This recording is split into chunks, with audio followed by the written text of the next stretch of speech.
বিনা প্রয়োজনে একটা ছবি তৈরি করা শিরকের মতো পাপ।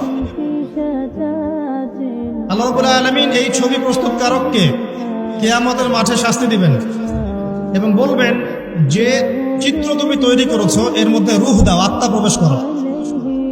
যদি সে আত্মা প্রবেশ করাতে ব্যর্থ হয় তাকে আযাব দেওয়া হবে, শাস্তি দেওয়া হবে।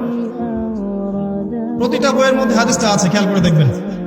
আর এটা আমরা অবলীলায় করে যাচ্ছি, কিছু মনে করছি না। এই দেখেন, দ্বীনের কথা হচ্ছে, এই মজলিস হচ্ছে আল্লাহর এবং রাসূলের। এখানে একজনকে দাওয়াত করেছেন সম্মানের সাথে, তিনি কথা বলা শুরু করেছেন, এখন পর্যন্ত সাইলেন্স আসেনি।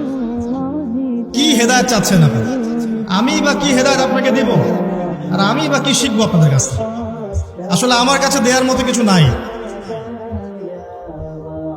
মানে আমি গবাদি পশুদের জন্য কথা বলি না,